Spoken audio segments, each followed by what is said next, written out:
Hello बच्चों, let the question. Question से is assertion कह रहे हैं कि जो शेप होती है अमोनिया मॉलिक्यूल NH3 मॉलिक्यूल की वो टेट्राहेड्रल है। रीजन कह रहे हैं कि इन अमोनिया नाइट्रोजन जो होता है वो sp3 हाइब्रिडाइज्ड होते हैं। सो इससे रिलेटेड यहाँ पर आपको 4 ऑप्शंस गिवन है, आपको बताना है कि इनमें से कौन सा आपका करेक्ट होगा। सो देखो बच्चों, सबसे पहले इस क्वेश्चन का की कॉन्सेप्ट समझते हैं।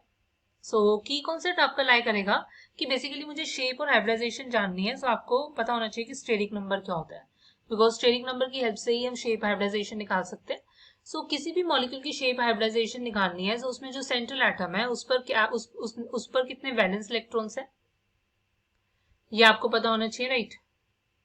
V stands for valence electrons, plus उसने कितने मोनोवैलेंट बॉन्ड्स बना रखे हैं M। अगर उस पर कोई कटायनिक चार्ज है मतलब पॉजिटिव चार्ज तो माइनस कर दो, C stands for cationic charge.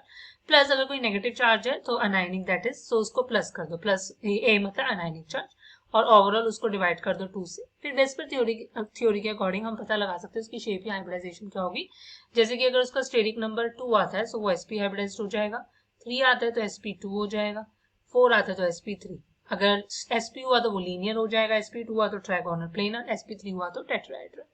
अब अमोनिया की अगर मैं बात करती हूँ, सो अमोनिया में हमारे पास क्या होता है कि हमारे पास जो नाइट्रोजन के पास वैलेंस इलेक्ट्रॉन्स हैं वो कितने हैं, हमारे पास 5, ग्रुप 15 से बिलोंग करते हैं, 5 वैलेंस इलेक्ट्रॉन।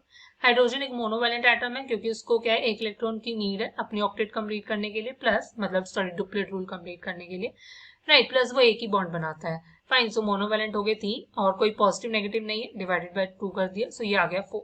स्टेरिक नंबर 4 मतलब हाइब्रिडाइजेशन क्या होगी इसकी, sp3, और ज्योमेट्री जो होगी वो आपकी टेट्राहेड्रल होगी, राइट। देखो एक चीज ध्यान रखनी है, ज्योमेट्री टेट्राहेड्रल होगी, बट शेप की अगर मैं बात करूंगी तो शेप इसकी ट्राइगोनल पिरामिडल होगी, राइट। दोनों में डिफरेंस है, ये आपकी शेप होगी, टेट्राहेड्रल ज्योमेट्री, हमसे शेप पूछा गया तो मतलब असर्शन फॉल्स हो गया। ऐसा इसलिए हो रहा है क्योंकि देखो अमोनिया, जैसा कि मैंने बोला, टेट्राहेड्रल ज्योमेट्री है, मतलब 3 इसने बॉन्ड बनाए हुए हैं, आप देख भी सकते हो। नाइट्रोजन के 5 वैलेंस इलेक्ट्रॉन होते हैं तो मतलब एक लोन पेयर प्रेजेंट होगा। सो इस लोन पेयर की वजह से इसकी जो रेगुलर टेट्राहेड्रल होना चाहिए था वो ना होकर वो आपका क्या है, शेप जो है वो ट्राइगोनल पिरामिडल हो जाती है, फाइन। और नाइट्रोजन में हमारे पास अमोनिया में नाइट्रोजन जो है वो sp3 हाइब्रिडाइज्ड है, सो ये बिल्कुल ट्रू है। सो आप क्या बोलोगे, असर्शन इनकरेक्ट है, रीजन करेक्ट है, तो final answer is option D. Hope you understand it well. Best of luck. Thank you.